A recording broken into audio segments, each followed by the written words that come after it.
Hello everyone, পুরীর part ওয়ানের কথা মনে আছে তো? এটা বাকি অংশটা। পার্ট ওয়ানটাই এখনও শেষ করে উঠতে পারিনি। আগের দিন লং হয়ে যাচ্ছিল বলে ভিডিওটাকে ওখানেই শেষ করেছিলাম। তো বাকি অংশটা আজকে তোমাদের সাথে শেয়ার করছি। মা বাবা তো মাঝ সমুদ্রে গিয়ে দাঁড়িয়ে আছে আর আমি বারবার নামছি আর উঠছি। আসলে একটা ভিডিও শট নিতে চাইছিলাম, কিন্তু কিছুতেই সম্ভব হলো না। সমুদ্রের যে ঢেউ একটু ঘুরতে গিয়েই আমাকে পুরো ঠেলে ফেলে দিচ্ছিল, তাই আর সেই রিস্কটা নিলাম না। কিন্তু সমুদ্রে নেমে ঢেউয়ের এনজয়টা বেশ ভালোই করেছি। তো যাই হোক, রুমে ফিরে স্নান টান করে সবাই মিলে চলে এসেছিলাম দুপুরের খাবার খেতে।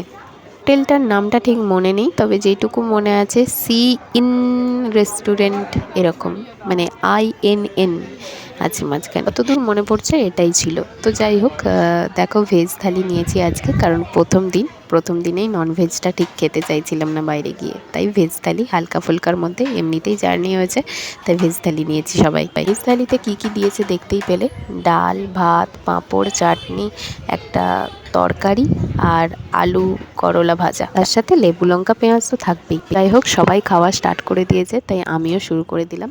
এরপর আর কি, খেয়ে দিয়ে পেট পুজো করে পৌঁছে গেলাম হোটেলে। তবে এইবার আমি হোটেলে একটু তাড়াতাড়ি এসেছি তোমাদেরকে পুরো রুমটা ঘুরে দেখাবো বলে, তাই সবার আগে আমি আর আমার দুই বোন আগে এসে হাজির।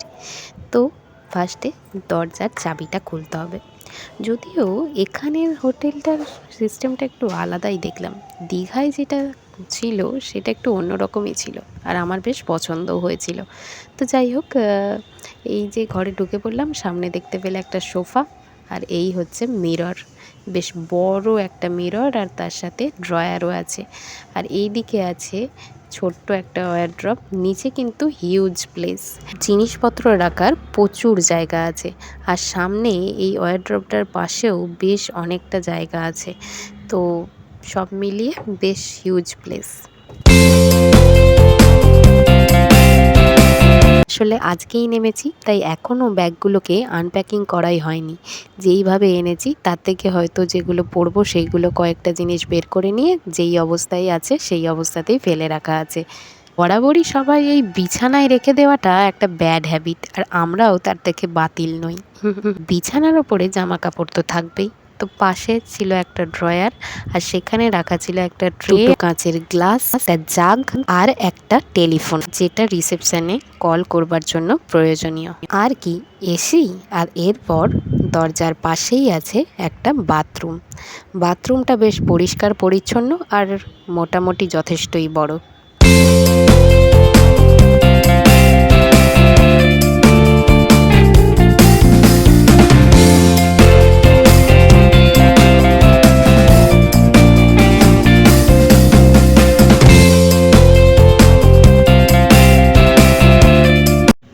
দুপুরে ভিডিও করার শেষ হলে ঘুমিয়ে পড়েছিলাম। তারপর সন্ধে হতে না হতেই সঙ্গে সঙ্গে মায়ের সাথে আবার সমুদ্রের ধারে চলে এসেছি। এই সময় আমার শুধু মেজো বোন এসেছিল, দিদা আর ছোট বোন রুমেই ছিল, আর বাবা গেছিল গোটা এলাকাটাকে চক্কর মারতে। আমার বাবার এটাই একটা স্বভাব, কোনোভাবেই কোনো একটা জায়গায় সে স্থির থাকে না, আর কোনো জায়গায় গেলে সেখানের খুঁটি নাটি সব কিছু একদম নিজে কবজা করে নেয়, যেন মনে হবে নিজেরই এলাকায় এসেছে।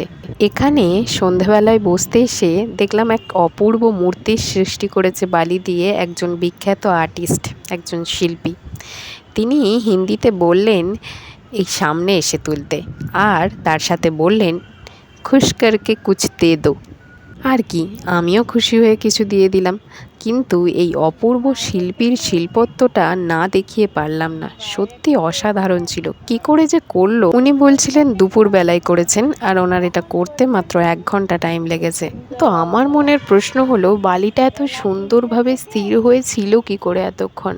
যদিও উনি বারবার ঝরে পড়া বালিগুলোকে তুলে দিয়ে পরিষ্কার করে দিচ্ছিলেন, কিন্তু তাও কি অপূর্ব না? ওনার দেখা দেখি আমারও শিল্পী সত্তায় একটু ঘাত লাগলো। আসলে আমিও তো আঁকতে খুব পছন্দ করি, তো সেই কারণেই আমিও বসে বসে না কাজ পেয়ে কি করেছি দেখবে? আরে হ্যাঁ হ্যাঁ, ঠিকই ধরেছ, এই শিবলিঙ্গটা বানিয়েছি। এরপর আর কি, সমুদ্রের ধারে বসে চানা, আইসক্রিম আর যা যা হয় সব খেয়ে তারপর বাড়ি ফিরে এসেছি। রাতের ভিডিওটা আর করা হয়নি, খুবই ক্লান্ত ছিলাম। তো যাই হোক, এইটা দেখো সেকেন্ডের ভিডিও শুরু হয়ে গেছে, কিন্তু এই ভিডিওর বাকি পার্টটা আমি এখন আর দেবো না। আপাতত এই শুভারম্ভটুকুই থাকুক, বাকিটা সেকেন্ড পার্টে আসছে, সেকেন্ড ডে ব্লগ। ভিডিওটা কেমন লাগলো কমেন্টে তো জানাও। সেকেন্ড ডে ব্লগ আসার আগে প্লিজ সাবস্ক্রাইবটা করে দাও। আজকের মতো চলি, বাই।